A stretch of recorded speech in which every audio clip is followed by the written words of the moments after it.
Welcome to Beyond the Deal, a podcast where I interview successful individuals and we go deeper than the numbers to talk about all the habits, tricks, tips, successes that they've had in life and in business.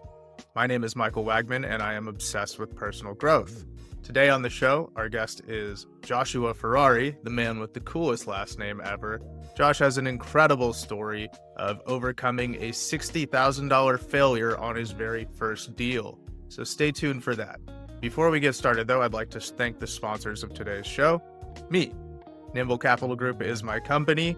We provide a variety of different alternative investment options for passive investors. Whether you're interested in tax depreciation, cash flow, or straight up equity appreciation, we have something for you. Secondly, I offer private coaching to individuals who are learning how to capital raise. So if this is something that is interesting to you, please see the show notes in the description below and reach out to schedule a call with me. All right, let's get into the show.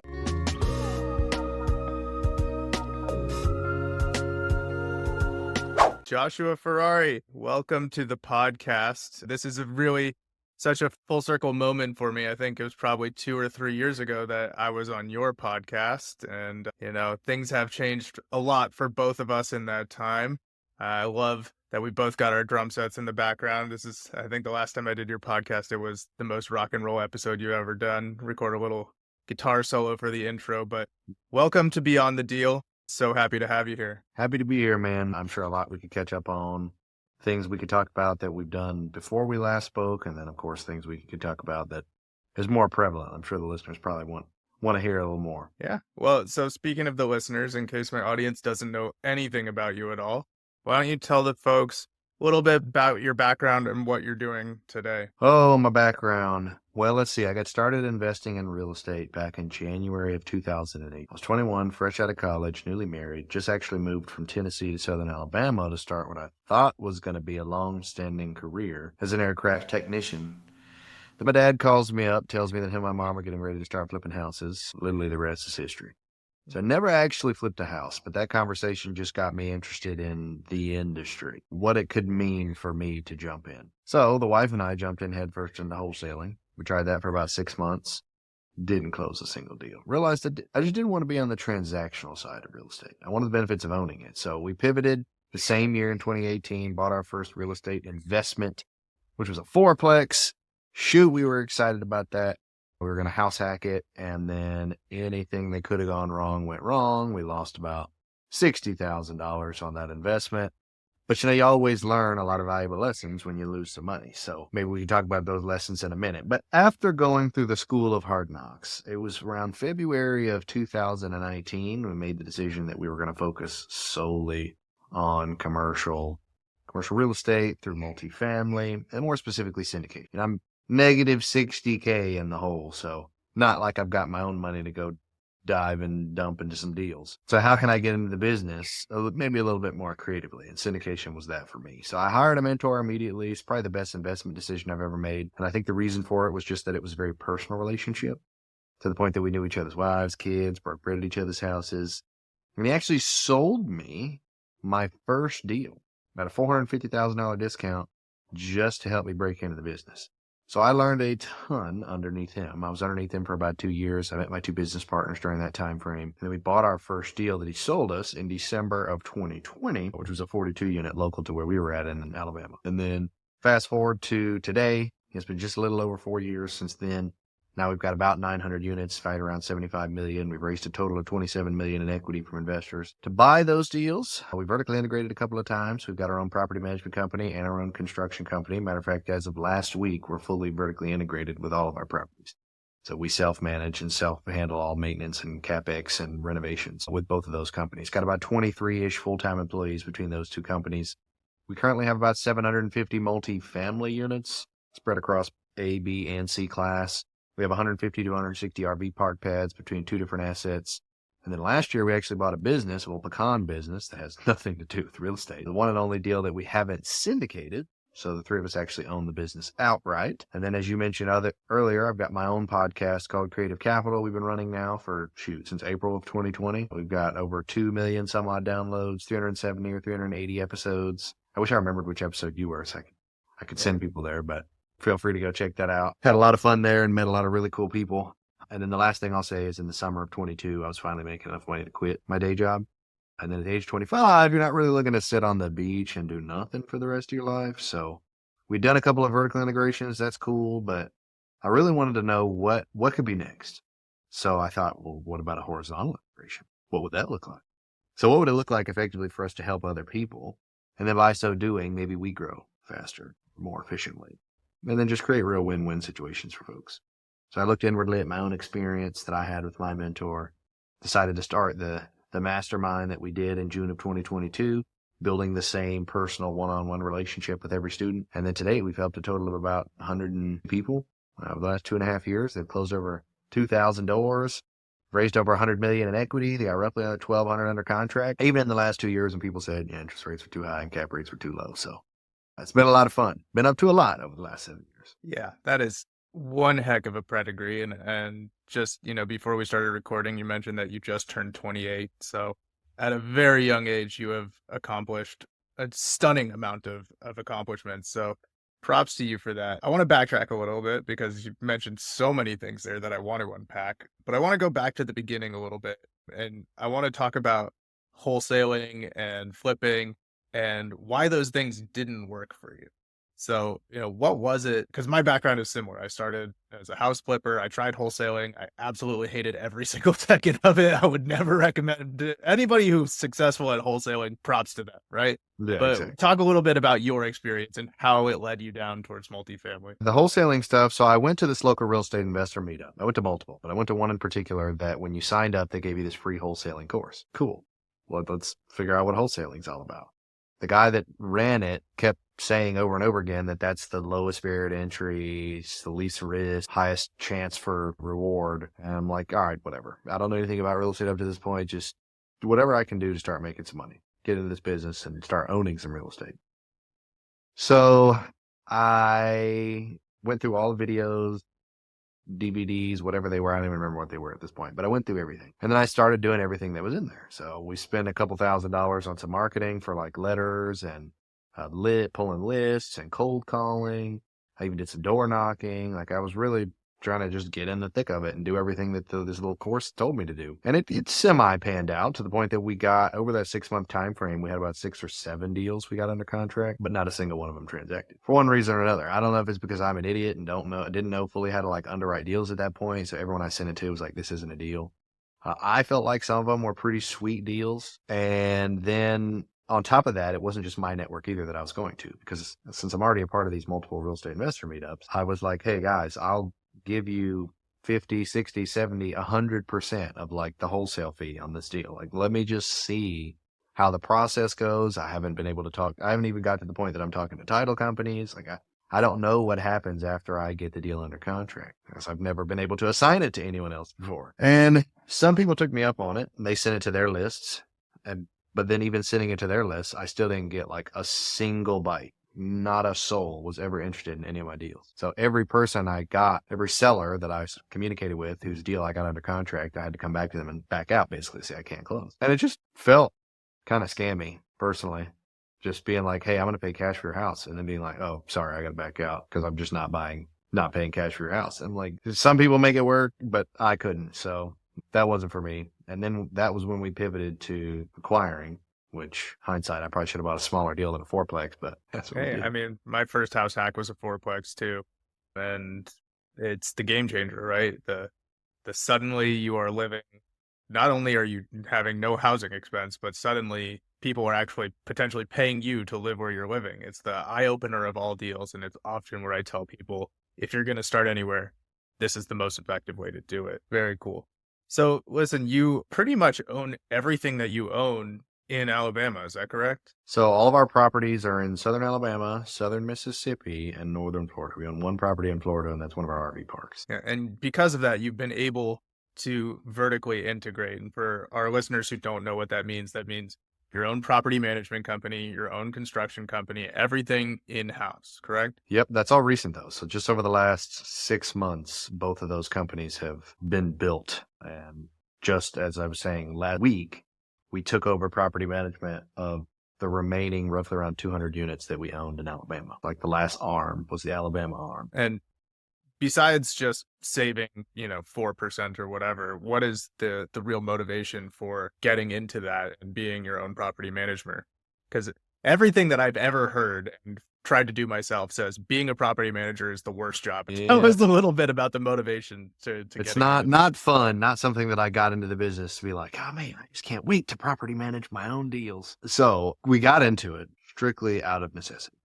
What we were finding out was that our property managers were, I hate to think negatively of people too, because it's not like they ever came out and factually said this, but it was just a lot of data points that seemed to be pointing to the fact that we were getting gouged on pricing from maintenance and turns and things like that. For instance, they were charging us $52.50 an hour for labor. It didn't include the actual materials itself. And we knew on top of that, they were charging a 10 to 15% fee effectively on top of everything that they did as like a GC fee for handling all the maintenance. It was like just feed to death. And then as you actually get the breakdown list of everything that's being done, you start to realize that they're maybe not as efficient as they should be. And it was probably strategic. So for instance, right, $52.50 an hour. You say, okay, if we're going to go out to a property to do something, it needs to be something of substance so that $52.50 can actually be worth the cost. Like we need to be replacing big items that's legitimately going to take an hour to replace. We don't need to go out and replace one light bulb and pay $52.50 for one light bulb change because that's what was happening. One light bulb's changed.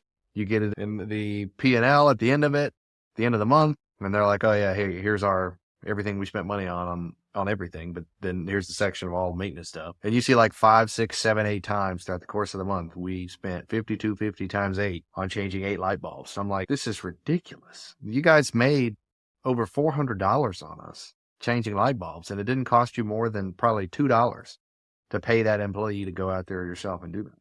And then they were buying nicer products than they really needed to, which typically you wouldn't think is a bad thing. You want your tenants to be taken care of, but it was too nice. The specific property that I have in my head was a C-class asset, and workforce housing, C-class investments. You're not spending $1,000 on a bathroom vanity with granite countertops and those slow close drawers. So unnecessary. They're not going to take care of it in the way that they should. And you're not even going to get $1,000 a month for that unit. So we shouldn't be spending $1,000 on a vanity times 2, 3, 4, 5, however many bathrooms are. So it was stuff like that. And then, they pay $1,000 for the vanity and then they charge you an extra 10 to 15% on top of that, plus the $52.50 an hour to actually install it. And I'm like, they're making a killing. They're making hundreds and hundreds of thousands of dollars on us on a monthly basis, I feel like, across the portfolio. So we thought, all right, we're just going to take this in-house. And since taking it in-house, we've reduced our maintenance overhead by over 50%. Wow. For what it actually costs to do the work versus what it actually costs to pay employee. And then on the property management side, it's the same thing. They just didn't care. No one cares about your property like you're going to care about your property.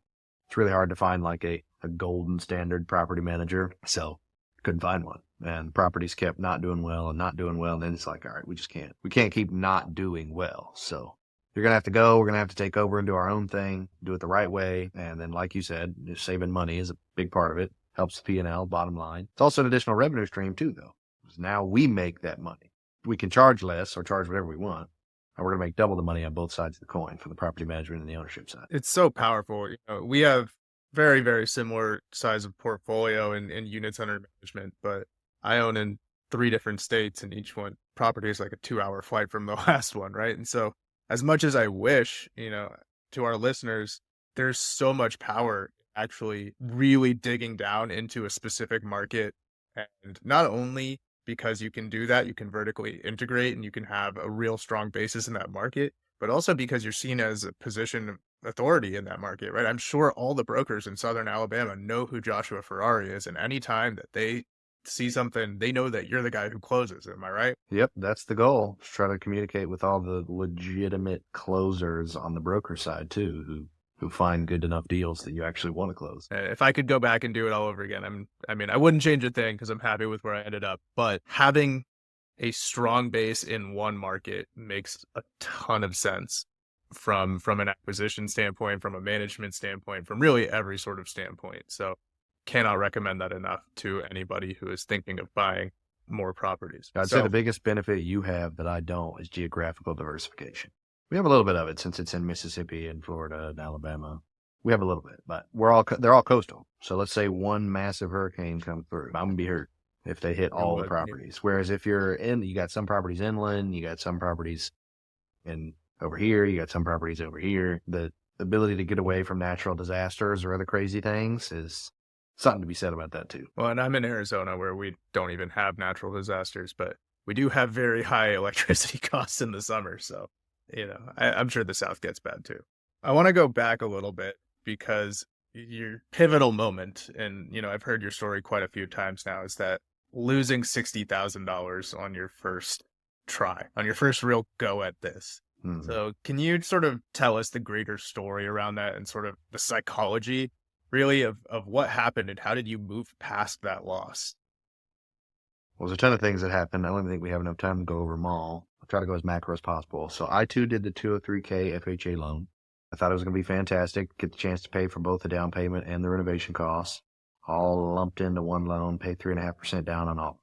And I didn't really have a lot of money to begin with. So I borrowed a little bit of money from my dad to get the deal done, which was that 3.5% that I needed. And then renovations were supposed to kick off. Now, because I didn't really have any money to begin with, it's not like I had reserves or any kind of working capital to get this deal. All of my money was truly in the loan. Mistake number one. So when you do a 203K FHA loan, for anyone out there listening who's never done anything like this before, you need the work to be completed fully before the loan will actually pay for the work that was just completed, which, sounds semi-standard. But what sucks is that the loan, at least the product I had, only allowed you to have a specific amount of draws. So I think I had about $105,000 or something like that in renovation loan costs or budget there. But they only let us do 5 draws. So since I'm only able to do 5 draws, they've got to be about $20,000 a piece. So I need $20,000 worth of work to be completed before anyone gets paid. And not many contractors out there looking to do $20,000 worth of work before they see a penny. So it was difficult to find someone, first and foremost, that was actually reputable and willing to go with that structure. Because what would have been better is if I had money myself and I just paid for it sooner than that and then reimbursed myself when the money came in. But I didn't have any money. So mistake number one. Then I hired the wrong contractor because I was in such a hurry and wanted so badly for this deal to work. I hired a guy I was actually working with in aviation. He did this on the side, basically. Another mistake. He actually doubled the budget and tripled the timeline on the first unit that we renovated, which really hurt. The budget was, being that we had about $100,000 each, and there was 4 units. We had about $20,000 budgeted per unit, and then about another $20,000 on exterior for painting and driveway and taping and a couple of other things. Well, he spent over $40,000 on the first unit. I'm like, well, guess we got crappy units for the rest of them, or we're not doing anything on the exterior. That sucks that it cost that much to do it when you said it wasn't going to. So I had to fire them. And then in the process of firing them and hiring the next contractor, it literally took 5 months for the paperwork nightmare to be completed. It was a disaster. I already had another contractor lined up before I fired the first one because I didn't want that delay to happen, but it didn't matter. Freaking FHA wants to take ages on everything that they do. And I don't even remember the exact nuances of why it took so long. I just remember it was all paperwork. Mm-hmm. This had to be signed and this had to be done. And there's a third party that had to come in and do something. And this had to be completed before this could be done. It was ridiculous. So 5 months basically of no work happening. So while no work is happening, I am not sitting around twiddling my thumbs, not doing anything. I'm like, you know what? Hey, if I can fix an airplane, I can fix a flipping house. So started buying tools, got a personal loan, some credit cards, great low interest debt, right? And then put tons of money on all of them and bought a bunch of tools and materials and just started doing work myself. And in the spare time that I had anyway, which wasn't much, but got as much done as I could so we could at least start renting out some of the units because none of them were livable when we first bought it. So that was another mistake, trying to do the work myself. And then I maybe didn't do it the right way or just spent extra money and resources on tools and materials when maybe I could have bought the materials, but should have just had a professional do it. And then I didn't bring in the right tenants, man. I was trying to be nice. I literally was playing on the worship team with one of the women that I brought in to be a tenant. She was a singer. I was the drummer. Seeing her every single Sunday, I'm like, she seems legit. I don't know. She's a nice lady. And so she reaches out to me and says that she lives with her mom and her mom are being evicted. Well, I should have immediately right then and there, like red flags should have been thrown up, but I'm just never rented anything before, never done anything in real estate before, really. So I'm like, oh yeah, what happened? Why are you guys getting evicted? And she gave me this big sob story and basically said it's not her fault and blah, blah, blah. And so I just totally bought into all of it. I was like, all right, well, we'll get you in. We'll eliminate your security deposit so you don't have to give me any security deposit. We'll lower your first month's rent. Like, we'll get you in and we'll take care of this. And then they paid on time in full for maybe 3 or 4 months. And then they basically didn't pay after that. And it was a year lease. So I'm like, hey, I really need the money. And they're like, sorry, we're going to pay, next week. And they lived right across the hall from me. So I literally saw them like every day. Like, hey, I really need you to pay. I really need the money. And then they would. Then there was it was over 100-year-old house too. That's another big factor. So there was a crap ton of issues. Property wasn't actually designed to be a fourplex. It was a single family house in the 1920s. In 1994, someone decided it was a genius idea to turn it into a fourplex, and they did the worst job ever. Literally the worst job. So leaks everywhere, problems everywhere. I was already foundational issues that I kind of knew about, but didn't really know about when I bought it. So then there was that added cost. Then there was roof problems that I didn't know about after the fact. Then we had to replace some of the windows because they were old and rotted. I'll stop talking because I can go on and on and on, but lots of lessons learned. I have been there. I have done that. And I think that if anyone in our audience could take away anything from this, it's that getting into real estate, a lot of people think, oh, this will be easy. I'll just buy a house and I'll put a tenant in. It'll just be so simple and so problem free, and it just never turns out to be like that. And so many of the people I speak to in the capital raising that I do, or, I hear that story over and over and over again. Well, I bought a duplex and then I found out I bought myself a second job. Right. So you have transitioned into the world of capital raising as well. Talk about what that was like for your first, large raise that you tried to do. And I know you said you had a mentor who guided you along the way. And I think that there's such tremendous value in mentorship, particularly in this industry, whether it's paid or free or whatever. But just talk us a little bit through that transition into, now you're raising millions of dollars. Yeah, that was a big switch for sure. Yeah. Never having raised money before outside of just borrowing a little cash from my dad to help me get into the deal. And then losing it. I think to work out a way to be able to pay him back, which, hurts the pride a little bit. It hurt the pride too, telling my wife that, she never really cared too much about any real estate stuff, still doesn't, as far as what I do on a day-to-day basis. She didn't really want to be involved, but she was supportive. Here I am, gung-ho about it, super stoked, spending all my time, all our money into this business, and then we lose $60,000. The first endeavor of wholesaling doesn't work, so we lose a couple $1,000s on marketing, and then 2 years later, lose another 60. So it was really hard to convince her to continue to spend more time and money into this business, but somehow I was able to do it. So the shift really came, I think, once I got the mentor, because I remember that one of the first things the mentor said to me in one of our first meetings was like, you're an idiot, which is kind of insulting, but also eye-opening, because there was things in the business I thought I knew, I thought I understood, and I quickly realized that wasn't the case, because I was going over some things with him as we had our first sit down, like, well, here's what I'm seeing, and here's what I'm thinking, and I did this, and I did that, and he's like, you're an idiot. Don't do any of that. What are you doing? We need to do this instead. We need to talk to these people instead. We need to, read these books or whatever instead. And I was like, this is great. It's awesome having someone just who knows what they're doing tell you what you need to do. And then that in and of itself shifts the mindset, because now that you've got a professional telling you what to do, you can be an idiot and it's okay. You can just listen to what they have to say and you don't have to figure it out all on your own. A lot of entrepreneurs really think when they get into a new endeavor or anything, that they're like, well, I just don't want to do it because I'm working for myself, and it's kind of like being a solopreneur. But that's just not really the case, especially if you get some help or assistance or a business partner, or a coach, or anything. You can lean in to others' expertise and use it as the backing. I mean, it's kind of what you do in college. If you're going to get your degree, you got to lean into the teacher's expertise and what they're telling you to do and what they're teaching you, and then you use all that to pass all the tests and ultimately get your degree. Then after that, it's on you. So the mentor's not going to be with you forever, just like the teacher's not with you forever. But they help you just enough to get that first deal done, to pass that first test, to get that degree, to do whatever it's going to take you to the next level. I think that if you reach a point in life where you think, I'm done learning new things, you're screwed. You've just lost, right? And you're going to stop growing, and that is not where you want to be. And you have your community, which has grown, you said 150 students at this point, and I have my private capital raising students that I take on as well. But, I'm not past paying for mentorship at this point in my life too. In fact, at any given moment, I probably have a coach or two or a mentor or somebody that I look up to, somebody who is where I'm trying to be, somebody who's done what I want to do. And I'm trying to get into those rooms still, right? So talk to me about just what that was like for you instead of going from being coached to now I am a coach and I'm ready to start a huge community that has grown into something really spectacular in the last few years. Yeah, it's a little bit of imposter syndrome, thinking that, who are you to go out there and actually teach other people how to do what you've done, which is a big thing that I was thinking about, especially when you look at just the commercial syndication industry as a whole. You look at a lot of the other programs and people that are out there, and most of them are really big. They got tens and tens of thousands of units.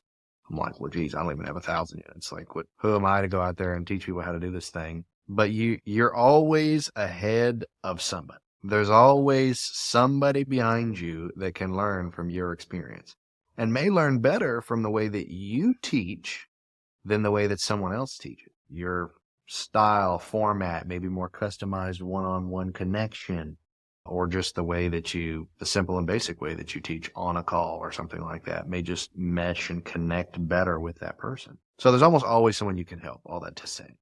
And so once I realized that, I was like, okay, well, maybe someone could benefit from this. So I remember trying to get actually started and basically getting on some sales calls, talking to some folks and saying, hey, what would you think about me teaching it? And jumping in and enjoying it. It was tough to get someone to pay me money to teach them how to become a millionaire. I was like, I can raise millions of dollars, but no one will pay me like 10 grand to teach them how to become a millionaire. This is dumbfounding. It's like a totally different type of selling. So I ended up having to actually hire a coach to teach me how to be a coach and how to sell myself as a coach. And I was like, if I'm going to do it, I got to do it. So put my money where my mouth is, make this a reality.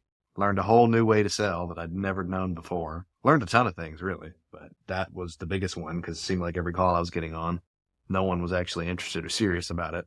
And I've hired multiple coaches since then about so many different aspects of our business. I've hired like leadership coaches for some of the other businesses we've owned. I've hired coaches that specifically just help you like hire, manage, train people. Geez, that's a beast. You could read book on book on book, but that's not going to help you until you actually start hiring people and getting slapped in the face with people's personalities and them doing the thing wrong, or the business just not doing well because you're not training them right and you're not tracking KPIs and you're not doing all these things that you got to do that you never knew you had to do because you never done it before. So I've hired coach on coach on coach at this point to aid me in getting to this point. As of right now, I actually don't have any coaches that I'm currently like working with aside from a personal trainer that just for my own personal health. So I've been thinking it's time. It's time to hire somebody else and continue moving on to the next level. You just mentioned something which I'm really glad you touched on. So you have a personal trainer for your health. As you have gone through these ups and downs in growing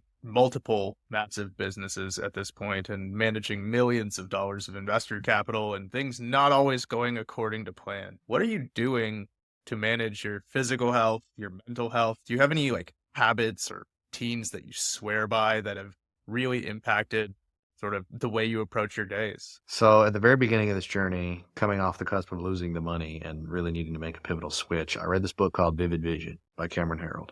Familiar.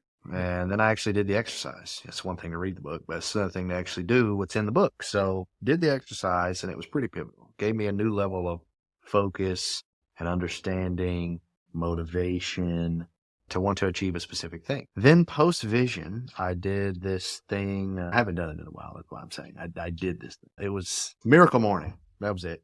Miracle. I think it was the Miracle Morning Millionaire book. Yeah. So I actually did the morning routine. I did that for like a year or two.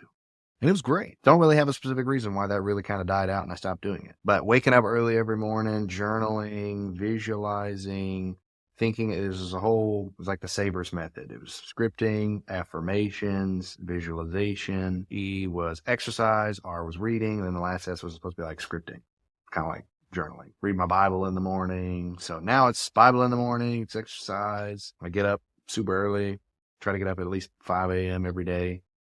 Go straight to the gym, meet my personal trainer.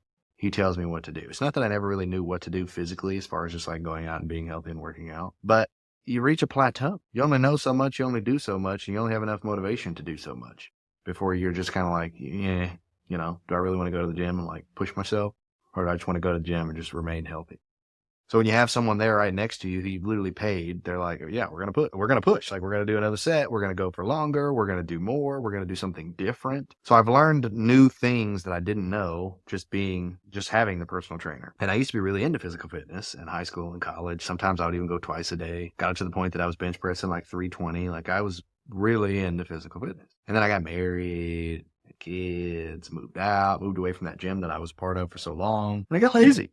Nothing but excuses, man. I got real lazy. I stopped going to the gym, stopped exercising, at least on a macro level, like really lifting weights. I do some body stuff like push-ups and jumping jacks, but that wasn't doing anything for me. And so it was actually last year. It was like midway through last year. I was like, I'm tired of this. This is ridiculous. This has been like 6-7 years of me being lazy, and it's time to do something a little bit different. So they just opened up this new $5 million gym, literally 5 minutes away from my house. I'm like, there's literally no more excuse. There is the nicest gym I've ever seen. 5 minutes from my freaking house. I can no longer say, oh, I don't have the equipment I like, or it's too far away to drive. I don't want to go through the traffic, or I don't have enough time. I got kids and stuff to worry about. You just wake up earlier. Like, all the excuses were gone. So then I spent a couple $1,000 on a personal trainer, and I've learned a lot. It's been great. So morning routine is exercise, read the Bible, make breakfast every morning for the kids and for myself and for my wife, hang out with everyone for a little bit, take the dog outside, traditional things one has to do. And then after that, I jump straight into work around 8:30 in the morning. I start my meetings and start my day. So I would say those are my habitual daily routine, at least Monday through Friday, that I think's helped me. I love something you just said, and I think about this a lot because I think as entrepreneurs and people who have a lot going on in their lives, you only have really a finite amount of decision-making power every day. And you don't want to waste that making superfluous decisions, right? So sometimes you just need to go in the gym and just have somebody tell you what to do. You don't need to be thinking about that. You just show up, and that's the last bit of your decision-making. This is like the thing about Steve Jobs, who wore the same pair of pants and the same shirt every single day, because that's how, at that level, you don't want to be making those decisions. You don't have time for that. You don't have the brain power for that. And if you really want to be operating at a high level, you need to kind of systematize your life into ways that take the pressure off of you. So I really do believe that wholeheartedly. And I think, having a trainer is one more way to make that work. Having a coach, having whatever, right? Just take the pressure off of you so that you can be your optimal self. Perfect. Well, we are a little bit out of time, so I want to thank you for being here. But before we go, I want you to tell the audience, where can they find out more about you? You just want me to go to the website. You go over to .com. A lot of information's in there. So we've got our podcast in there. We've got any blogs we've ever written. We've got any of our newsletters that we've ever written in there. I got a free ebook about syndication in there. All the details and information and testimonials about the mastermind are in there. The direct access to our investor portal, if you wanted to actually decide to see what we do and potentially invest passive with us, that's in there. Our portfolio's in there. Matter of fact, I actually need to update that, but that's in there. So you just go to the website and you can really find out a lot about us. Follow us on social media. It's all right there. All right, one last question. Do you plan on buying a Ferrari? That's a good question. I was actually just talking about this with the guy I was on a call with right before I got on this interview. And right now, I think the answer is no. Eventually, maybe. But I think right now the answer is no. You were born for it, right? I feel like I was. But at the same time, I'm trying to think practically. And it's one of those, when we're just looking at the difference between assets and liabilities, even if you have the money to pay for it, is it really something that you need? Let's say I drop $400,000 today on a Ferrari. I got a really nice Ferrari. But what's it going to do? Sit in the garage? It's a 2-seater. There's like no Ferraris out there that are any more than 2 seats. It's the front seats too, because there's only 2 seats. So immediately, kids can't go. So now it's no longer a family vehicle, which sucks because who's going to watch the kids for me and the wife to actually go out and do anything? Hopefully my parents, or we get a babysitter or something like that. Let's say we do that. Then I'm really only taking it out on nice date nights. Ferraris aren't like daily drivers. Maybe it gives me an excuse to take more date nights. I don't know. But then I might be scared to actually drive it because insurance is going to be through the roof and maintenance is through the roof. And if a tire pops, it's probably like $2,000 right there for a new tire and get someone to actually change it. So it's like, no, I don't know. So no is the answer. How much am I really going to enjoy that thing? Yeah. And I wish it was more, but right now I think the answer's probably no. Josh Ferrari, thanks so much for being here. Yeah, man. Glad to be here.